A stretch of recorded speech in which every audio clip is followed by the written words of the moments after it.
Welcome to the MLB Slate Breakdown. I'm Jason Gilbo. With me is Brent Hyden, taking a look at today's 13-game MLB slate. A lot of solid pitching options with some strikeout upside, some warmer weather finally, a couple good offenses, and some good stacking situations. Definitely a better slate from like what we've had the last couple of days. Yes, it definitely is a better slate. As you mentioned, a lot of great pitching options, a lot of great offensive options, wind blowing out in a lot of places, which is going to make things even more fun. So hopefully we start to see a few more home runs because it's kind of boring last night, only having like 3 or 4 homers across the entire slates. A little bit of weather to worry about with the Twins game, the White Sox and Twins game. But outside of that, it looks like a pretty clear evening with exception to wind. Yeah, and for some reason, people don't realize that Seattle has a roof. And if you see rain up there, they close the roof. Yeah. Yeah. So, but yeah, I mean, definitely a good spot here. Like you said, wind blowing out in a handful of places. That's the case here again in Washington. Wind blowing out. That helps guys like DJ LeMahieu, apparently. Double dong, almost triple dong DJ LeMahieu. Yeah. We're not going to talk about that because I had exposure to Gio last night. Yeah. Colorado bats here against Rourke. I think Rourke can actually have a decent outing here. He's never a favorite arm of mine, but I think on this slate, like he's a viable kind of mid-range GPP option just because Colorado still is striking out a ton. There's a lot of strikeouts in that back half. Obviously, if Blackman's out of the lineup still, it weakens it. I don't mind him here. Yeah, he actually made it in the cheat sheets as a decent tournament arm. I think even in cash, you can consider rolling him out at his price just because, as you mentioned, the Rockies are striking out a decent amount. You expect Blackman to still be out of the lineup. We're still waiting to see if Nolan Arenado is going to be disciplined for the fight the other night. And that could really weaken that lineup. I don't expect DJ LeMahieu to come out and double dong again. So yeah, I think he's a viable arm pretty much in all formats. I'm willing to go back to the well there, and I think people are going to be scared off after watching Gio get shelled last night. Yeah, I am too, and like unless Blackman cracks the lineup, like even then, like I'm a little nervous just with his back. But if I'm taking a one-off here, maybe Cargo, just because Rourke did show a little bit of weakness against lefties dating back to last year. But that's about it. Yeah, it would maybe be Cargo. You mentioned if Blackman gets in the lineup, he could be rolled out as a one-off. Maybe someone like Pat Valleca, who's going to be really cheap, could get in the lineup. Be about those guys, but I'm not looking to actively target against Rourke. No, me either. National side, definitely a letdown last night against Chad Bettis, but I don't mind going back to the well here against the lefty. Whenever there's a lefty on the hill against Washington, that always makes Anthony Rendon very playable. Definitely my favorite bat here from Washington with some like Howie Kendrick for cheap too. For sure. Rendon, excellent option here. Just a ton of power against lefties, 321 ISO dating back to last season, 440 WOBA. Obviously, Freeland's not a guy that gives up a lot of hard contact or homers, but with the wind blowing out, that could definitely help. He is kind of a ground ball pitcher, but not overly concerned there. Ryan Zimmerman's a guy that's been really, really cold at the plate to start the season. You can sprinkle him in if you want. He's probably the one guy that I'm fading from Washington if I'm stacking. I do love Howie Kendrick here. Went yard last night. Still really, really cheap. He's hitting the ball really well recently. And even guys like Brian Goodwin, if he gets in the lineup, it's lefty on lefty, but he may end up being in the lineup. You can sprinkle in Harper, Wilmer Defoe. If Pedro Severino's behind the dish, he would be an excellent value catcher option. Yep, like Michael Taylor too. I would have some interest if he's hitting like sixth again. 360 WOBA off lefties dating back to last year. Yeah. So, but yeah, I'm with you. Even don't mind Trey Turner. Like I know obviously he hasn't been great against lefties, but there's going to be a big breakout game here for Turner. I know he's kind of let down in a lot of spots so far this year. Yeah, for sure. And he's a guy, if he gets on base, he does have that stolen base upside. Yep. Next game here, we got the Mets and Brewers. Steven Matz taking on Zach Davies. I like this game quite a bit, really for bats here more than anything. Like really good low-owned bat potential here with a lot of power. Yeah, I don't have any interest in either one of these pitchers, and I have an interest in both sides of the game from the bats perspective. Starting with like Milwaukee, I want to stack righties against Matz, and I have a feeling that lineup is just going to be a murderer's row of right-handed hitters. If Lorenzo Cain is back in the lineup, he's excellent. At the top, you probably leading off in this spots, just a guy that you can lock in for pretty much no strikeouts and decent on base potential. I love Domingo Santana in the spot, a bunch of power against left-handed hitting, dating back to last season, 205 ISO, decent on base potential. Does strike out a decent amount, but against Mats, I'm not necessarily worried about that. He would be a guy that I think he's just too cheap across the industry. Even as like a one-off, he would be a great way to get exposure. Yeah, I'm with you. And even the back half of the lineup, I definitely don't mind. If Chip Bandy cracks the lineup, a cheap catching option who has a solid track record against lefties. Yeah, Bandy's a guy I would absolutely love if he cracks the lineup. I don't know if he will. They may roll out Manny Pena, but even Pena's a guy who hasn't been great against lefties, but you could roll him out. Braun doesn't strike out. You can roll him out. Hernan Perez, a decent option as well. One guy to keep an eye on is Jesus Aguilar. If he's projected to bat cleanup in that lineup. He's first base eligible on DraftKings. 3.2K is extremely cheap for a guy with his power potential batting cleanup. Yeah, he's 2,100 on FanDuel too. So like all these guys are cheap. The Brewers here, like everyone's under 3K outside of Kane on FanDuel. He's only 3,300 if he's in the lineup. Good stack here. Working with a couple like big one-offs, and like you can easily fit this stack in with like a Garrett Cole, who's easily the top pitcher on the slate. So yeah, Brewers are in a really good spot here and at really, really nice prices. Yeah, they're just way too cheap across the industry. Yeah. Other side of things here is Zach Davies. Guy who's kind of frustrating to stack against at times, but I definitely will be looking at the lefty bats here. Michael Conforto, excellent play. Asdrubal Cabrera is a guy that we continue to look to targets. Jay Bruce even here too as well. Yeah, great options. They made it in as one of my favorite stacks on the slates. I love Michael Conforto in this spot. Just freaking mashes right-handed pitching. 422 WOBA dating back to last season. Excellent spot for him. You mentioned Jay Bruce. I think you can even sprinkle in Yoenis Cespedes, who has a ton of power against righties. This Mets offense, prior to yesterday when I pulled numbers, they're the number 2 offense in the majors against right-handed pitching. A lot of pop in that lineup. Even guys you mentioned, Asdrubal Cabrera continues just to get on base and put up solid numbers. We're going to get a value catcher option with Thomas Nitto, with Plawecki going to the DL. Nitto should be in the lineup. You can roll him out. Even someone like Adrian Gonzalez is someone that you can consider here. That entire lineup is pretty much in play for me. Yeah, another warm weather game with wind blowing out. So yeah, definitely a spot. Don't overlook it.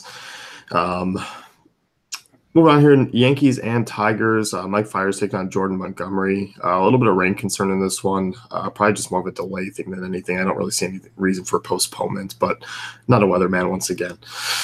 Yeah, definitely not a licensed weatherman. Hopefully they just kind of delay it and these guys get to take them out, because both of these pitcher options, it's crazy to say that Mike Fiers is someone that's a little bit interesting, but both of these pitcher options are extremely interesting in this spot.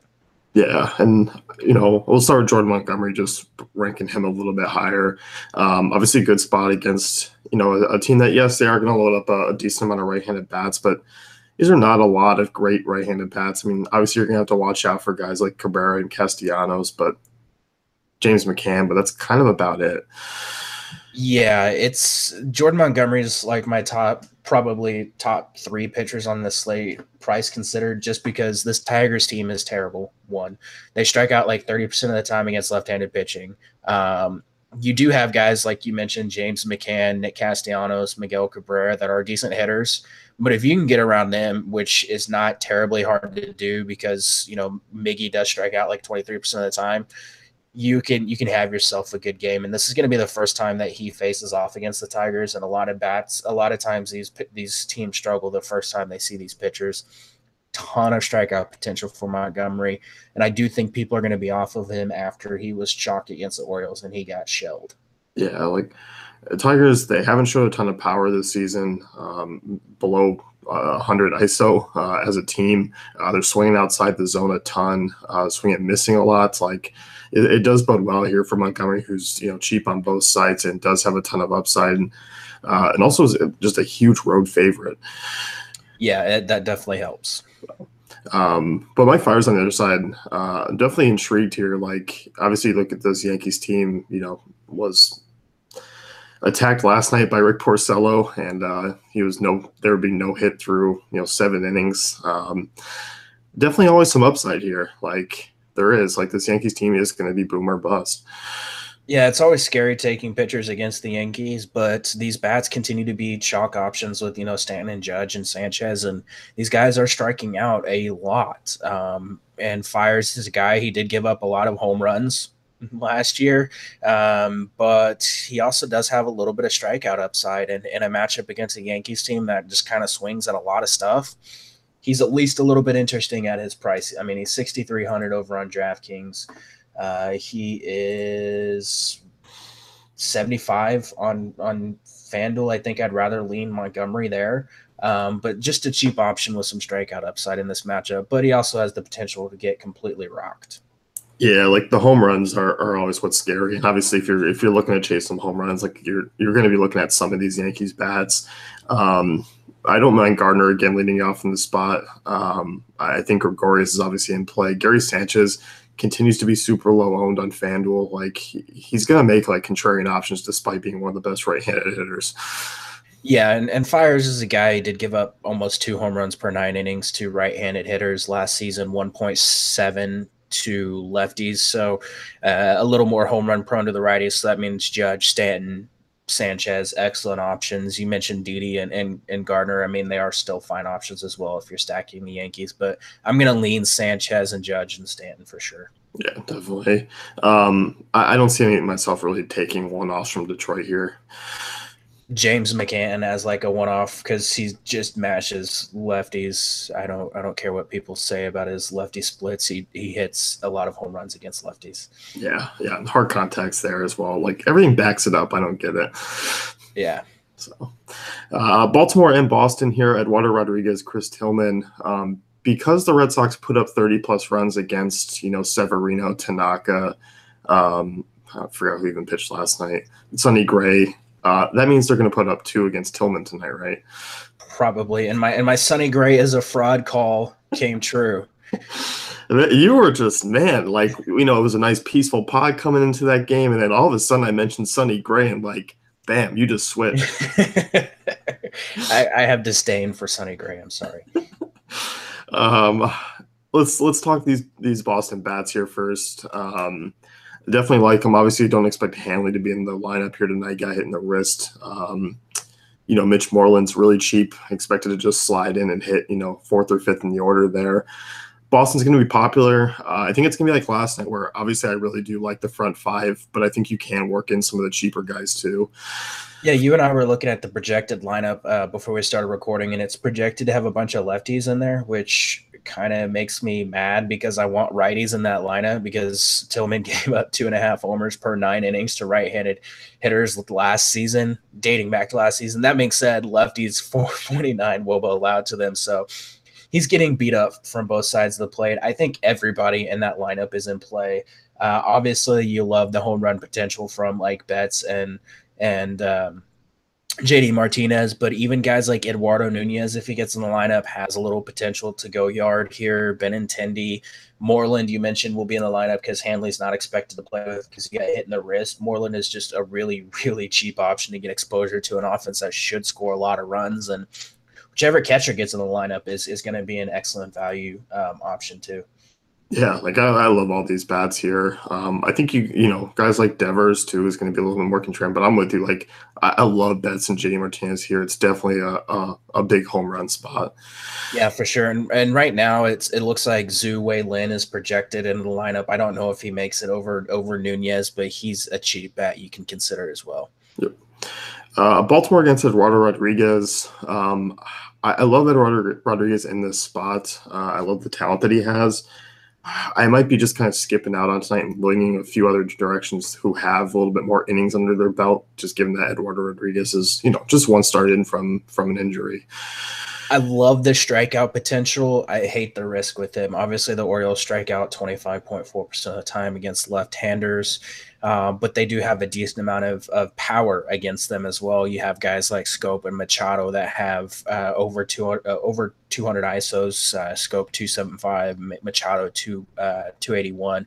Even someone like Caleb Joseph, a 222 ISO against lefties. So a lot of risk with him. I think he's a viable tournament option, but he's not someone that I'm like really, really excited to roster.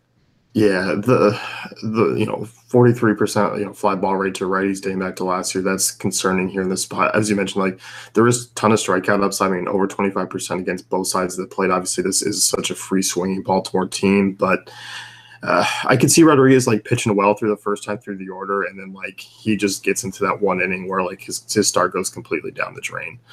Basically, what happened against the Rays, like he gave up an early home run to CJ Cron, and then like was cruising along, and then kind of hit that like third inning, and it all fell apart. Yeah, it's tough because he just doesn't throw some of the secondary stuff enough at times, which that's concerning. Yeah, for sure. So, but Baltimore bats here, like you mentioned, the Machado and Scope are probably the one-offs that I'd really have here. Yeah, those guys, Caleb Joseph, cheap catcher option. Even someone like Danny Valencia, the power platoon bat in that lineup is someone that you can consider as like one-offs. Indians Blue Jays next here. Mike Clevenger taking on Marcus Stroman. I like Clevenger here quite a bit, going up against a Toronto team that just kind of checks all the boxes for me here tonight. And Clevenger, decent home favorites. Wind blowing out a little bit. Like this Toronto lineup just really isn't scary. It really isn't. Clevenger's a guy with a ton of strikeout stuff, 26.4% strikeout rate dating back to last season. He faces a Blue Jays team that strikes out like 27% of the time. They chase pitches out of the zone. They're one of the most chase happy teams in the majors, and they struggle against sliders, which is a pitch that Clevenger likes to throw. So if you get a good pitcher, a pitcher with a decent slider going against the Blue Jays, they're pretty much guaranteed success because the Blue Jays just haven't been able to hit sliders for like the last decade. So it is a little concerning that this park is somewhat hitter friendly. That being said, I feel like Clevenger is just in an amazing spot with so much strikeout upside. Yeah, he really does. He has the second lowest contact rate on the slate, dating back to last year. If you want to toss out Heaney, he is the first. Not a lot of guys have been making contact off of him. Walks, I guess, are a little bit concerned if you look at a larger sample size. Dating back to last year, or to go 11.6% walk rate. That's probably the only concern for me here. Outside of that, not much. Yeah, there's not a huge concern for anything other than really walks. I mean, his StatCast data over the first couple of games is outstanding. He's allowing an average exit velocity of 85.4 miles per hour, average distance of 143 feet. Like even his down game against the Royals was still decent. Like I mean, he allowed 10 hits, but only 1 earned run, 4 strikeouts. Just didn't get the win, so that kind of hurt him. But I think it's just a great spot for him. Yeah, I do too. And I don't really have a ton of Toronto exposure tonight. Like I'm not really looking here. Like Granderson's priced up a little bit more than usual. Like I think I'm just going to be going other directions on a bigger slate here. Yeah, I don't have any interest in anyone from Toronto. Like if you wanted to sprinkle in obviously one-offs of like Donaldson or Smoke or something like that, you can, just because there's a lot of power potential there. But I don't want to take anyone against Clevenger. No. And even Indian side here, like I know they're projected for nearly 5 runs here tonight, but I'm not really buying that. Stroman, obviously a strong ground ball pitcher, doesn't allow a ton of home runs. Decent against lefties. Like I'm not loving Cleveland here. I'm not either. Like if you wanted to get some exposure, like you could roll out like a contrarian stack of like Ramirez, Yonder Alonso, Edwin and Encarnacion, maybe a Michael Brantley, but none of these guys really pique my interest that much. I think if I were betting, I'd probably take the under on their runs because I just don't see it tonight. No, I don't either. But yeah, I mean, like one-offs as far as like the power lefties, fine, but that's about it. Yeah, for sure. Pittsburgh, Miami, Dylan Peters facing Chad Kuhl. You got a real pitcher's fest here in this one. I think some people like Kuhl here tonight. I don't like. I don't like him here or Dylan Peters. Like I'm looking at bats here on both sides. Yeah, I saw the two pitcher matchups whenever I was building my notes, and my interest in pitchers kind of petered out. Oh, Jesus. Yeah, Come on. that one was forced. That was terrible.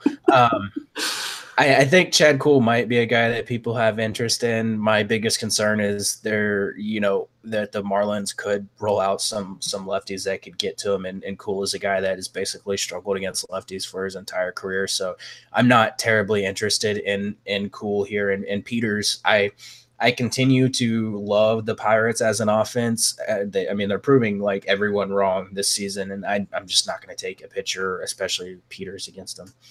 No, and Peters, I mean, half this damn Marlins staff is just they walk half the team before they start allowing hits. So there's just so many cheap good bats here from the right side. You got Josh Harrison, Jordy Mercer's going to sneak up there. Marte, who I still feel like is going to be overlooked there tonight.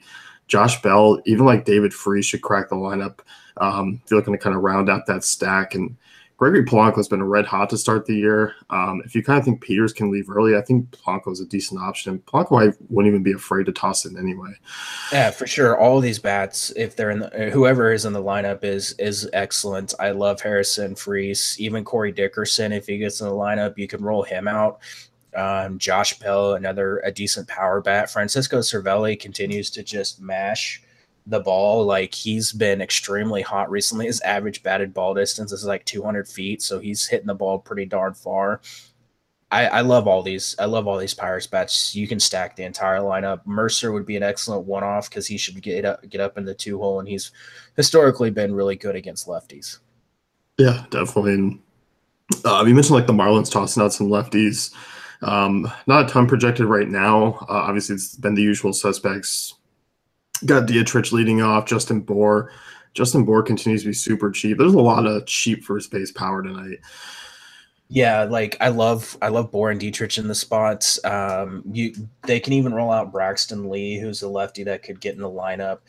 They don't have a ton of lefties to roll out there, but you get Lee, you get Bour, you get Dietrich, and those guys can kind of punish Kuhl in the spot. So I don't mind Bour and Dietrich and those guys as one-offs in this spot.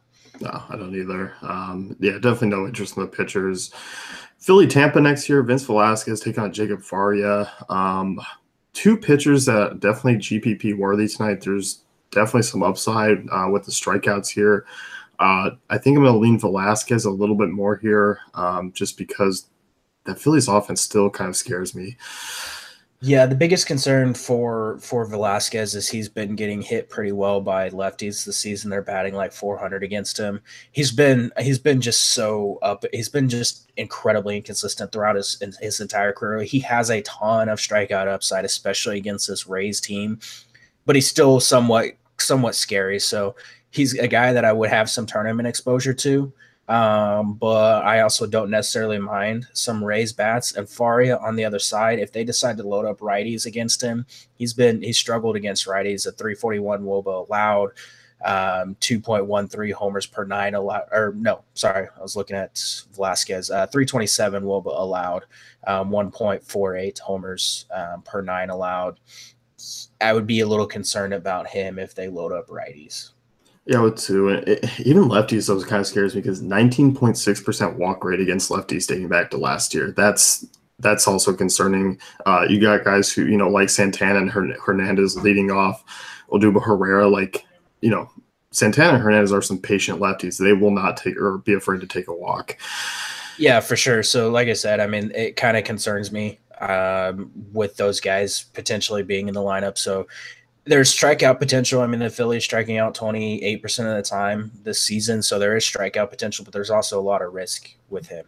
Yeah, and I think I might look to be kind of playing on both sides here, where maybe I use Velasquez or Faria lineup, but I also sneak in like a Phillies or Rays stack because there is so much potential here, and obviously the Phillies are going to gain a DH spot.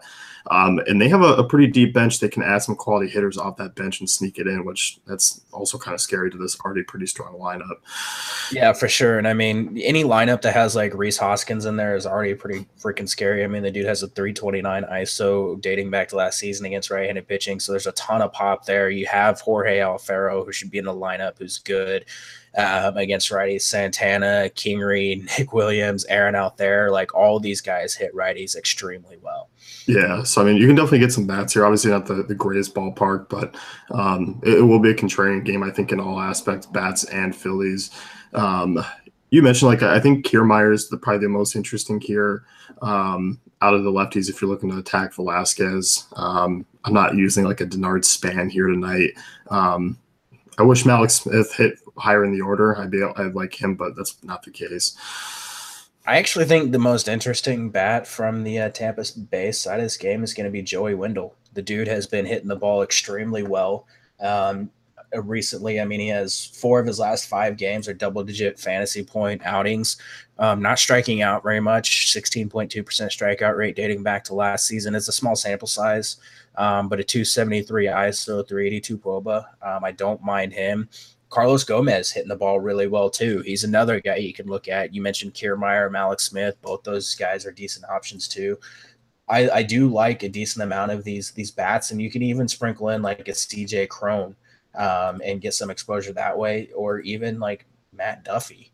None of these names are like, oh my God, I'm so excited to roster them, but they're all like somewhat decent bats. Yeah, decent bats. They're cheap. They're going to be contrarian. Yeah, I definitely don't mind it. Houston and Texas, next one here. Garrett Cole taking on Cole Hamels. Garrett Cole's been phenomenal to start the year. Texas has not been phenomenal to start the year offensively.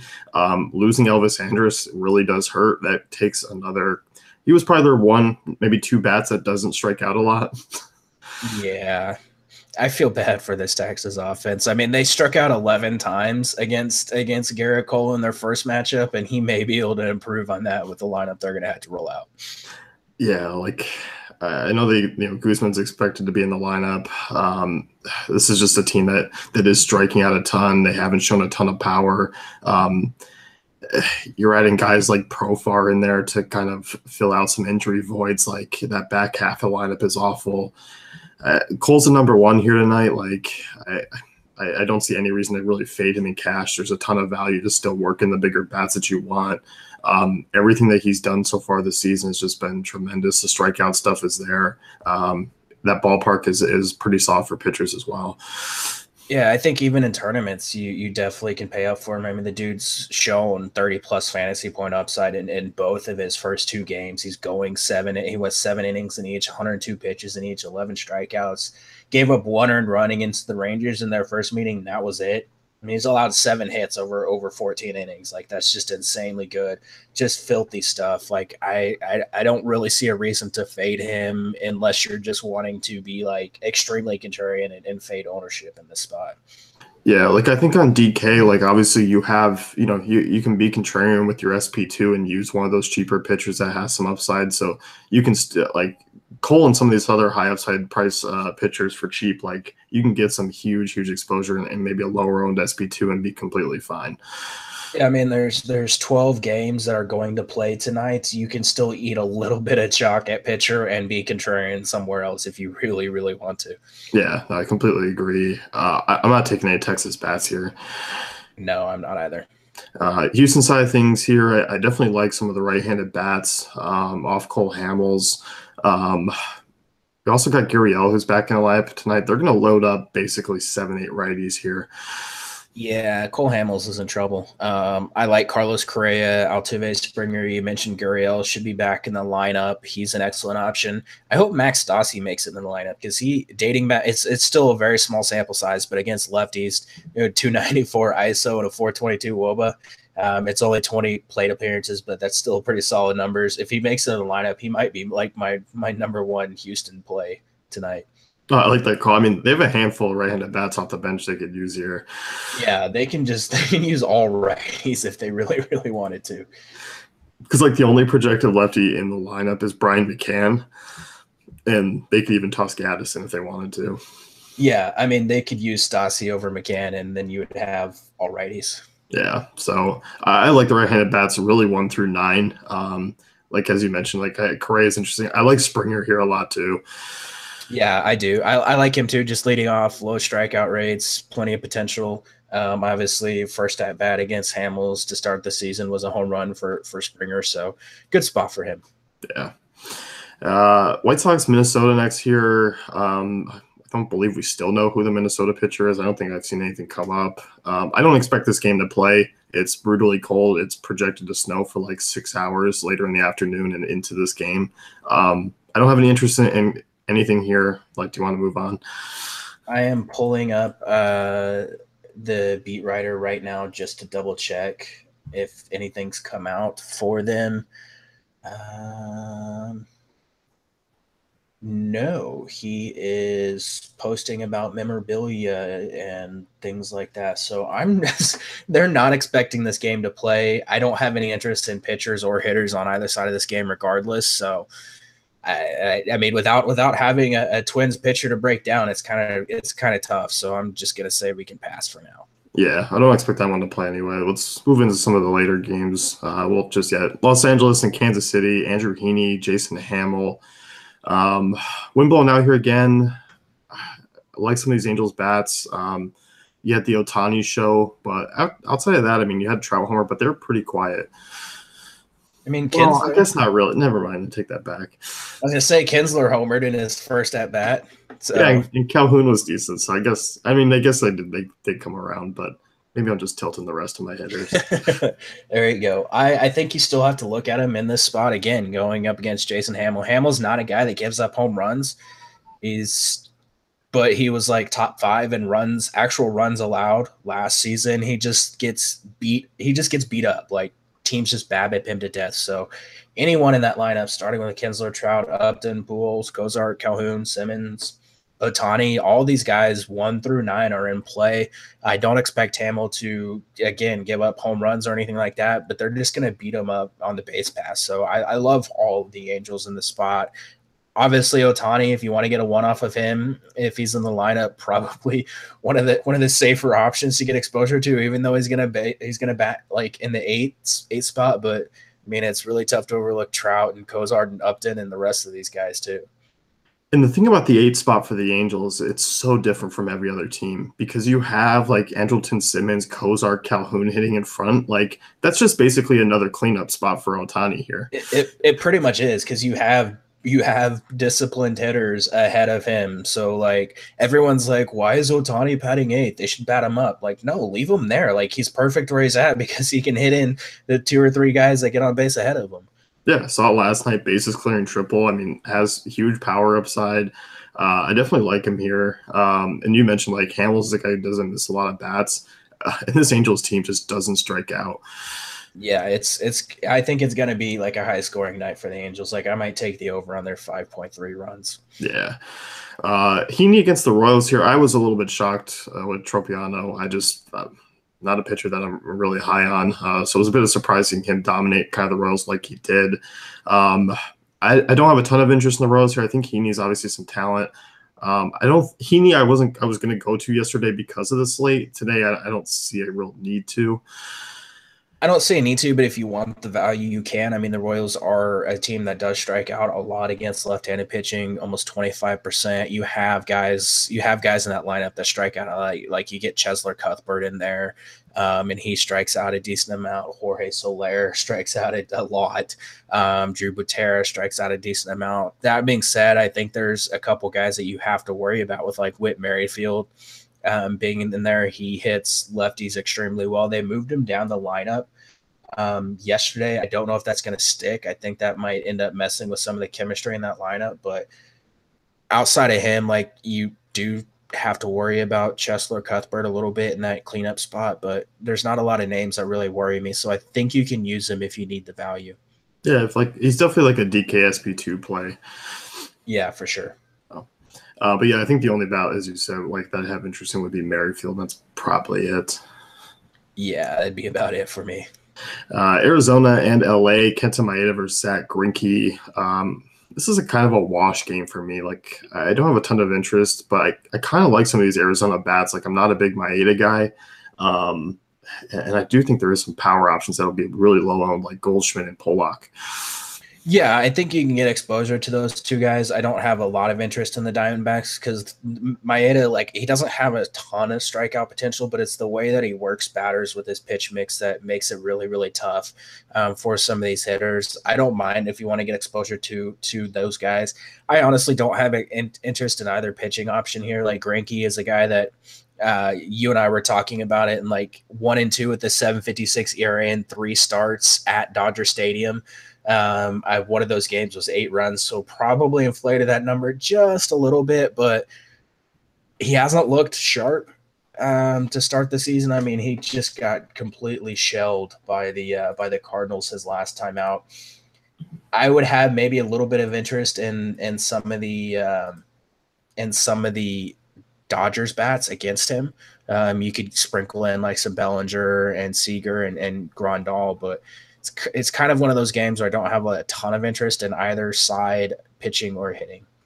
I think Rendell's interesting, just given the fact that he's also caught Greinke, which I think is kind of notable. Like like those guys have slightly edge. We've seen it before. I kind of want to dig into like prior histories of catchers like facing their former pitchers. I do too. Like I would assume that there's something to it just because you know kind of like you can kind of tell what their pitch is going to be based on their movement and things like that. So it's interesting. If you wanted to use him as a one-off, you could. Yep. But yeah, like not an appealing game. Oakland and Seattle next year. Mike Lee versus Andrew Triggs. Wind's blowing out, but don't worry about that. The roof should be closed with the rain. I kind of like both options here. Like Triggs has been really solid to start the year. I know Seattle doesn't strike out a ton, but I think Triggs is interesting still. I guess he is. Like he's not a guy that I have a ton of interest in just because this Seattle offense, again, as you mentioned, not striking out that much, and that kind of limits his upside, but he is fairly cheap. So you could roll him out. You could roll Mike Leake out as well. Like he's not someone that you're extremely excited to roster, but like this Athletics team is pretty much like we're either going to put up a ton of runs or we're just going to be completely lost at the plate and strike out every plate appearance. So he has a little bit of strikeout upside in this matchup, I think, and he is dirt cheap. Yeah, and you look at Leake, like I don't expect him to allow a ton of home run potential here, which is really this A's team. Like that's kind of all they do. It's built via the long ball, and given the fact that his ground ball rate's over 50% against both sides of the plate, dating back to last year, like there's not a ton of appeal. The fact that he's cheap, he's at home in a bigger ballpark. Yeah, I don't mind Leake here. Yeah, I don't either. Like I think you can roll him out, or if you really were dying to, you could get some exposure to the bats against him, but I don't necessarily think you need to. No. Bats here, do you have any interest? I don't mind Haniger, Cano, Gordon, Segura, some of these guys against Triggs. Like if anybody's going to get to them, it's probably going to be them. But like they're not like standing out as amazing plays in my eyes. No, and like for Oakland side, if you want to take a one-off with like the power bats of like Olsen, Davis, or Chapman, that'd probably be it for me. Although freaking Jed Lowry's crushing the ball right now too. Matt Joyce, another name you could keep in mind, but like there's another value bet that we're gonna get to in the next game that I think is a better option, kind of in that same price range. Yeah. Oh, and by the way, these games are on DraftKings tonight. Yeah, thank you, DraftKings, for actually putting the late games on there. Well done, guys.